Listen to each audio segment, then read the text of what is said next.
Hello सेवा। जी भैया। का रे चुलबुली बहनी, उदास हो, क्या हुआ? उ का है ना भैया, हमरी सखियन सब अपना भाई खातिर गोदन कूटेली, तो हमरो कूटे के बा भैया।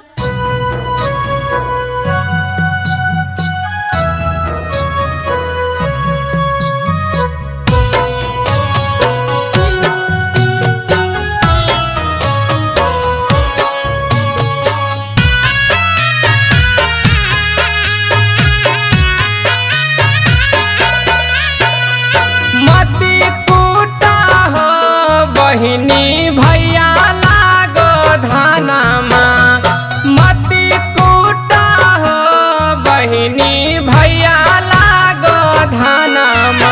हम लेके अइबो ए बहिनी तोरा नारो धानमा, हम लेके अइबो ए बहिनी तोरा नारो धानमा।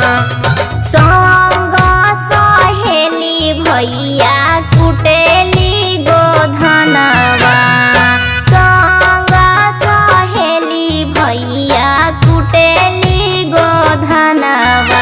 मंगाई देहु भाभी से करन बहनवा, मंगाई देहु भाभी से करन बहनवा। अच्छा ठीक बा, भाभी के जाके मोबाइलिया दो। ओके भैया, थैंक यू। अरे हाँ जी बोली। देखो सेवा को पैसा चाहिए, गोधन कूटना है, दे दो। अच्छा ठीक बा।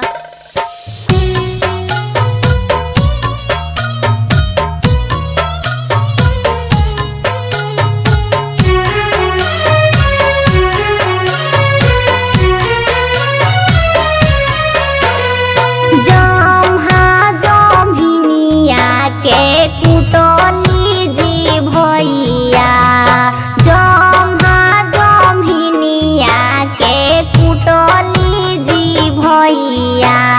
रेगनी के कटवा गड़लियो जी भैया, रेगनी के कटवा गड़लियो जी भैया। बहिनी तोहर आशीर्वाद हो, जब तक रही बहिनी तोहर आशीर्वाद हो। कुछो ना बिगाड़ी के हु जिंदगी आबाद हो, कुछो ना बिगाड़ी के हु जिंदगी आबाद हो।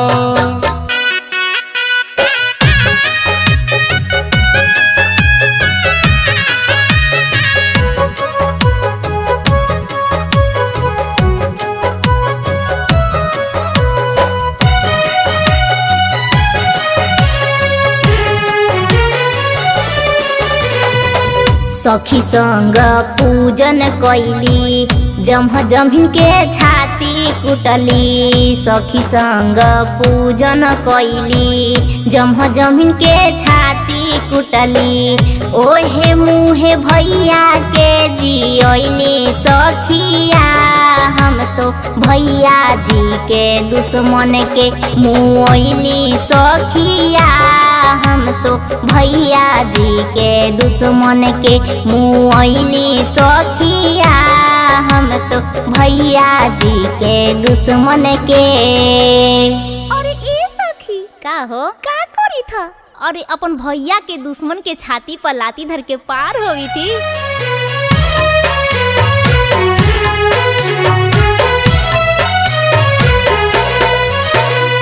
गोधना कूटत भैया मांगलियो सीसावा, गोधना कूटत भैया मांगलियो सीसावा।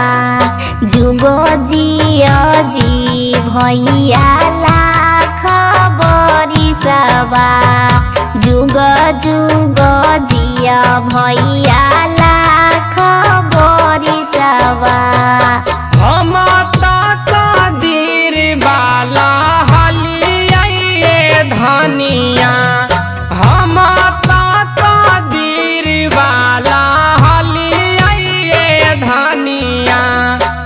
ताना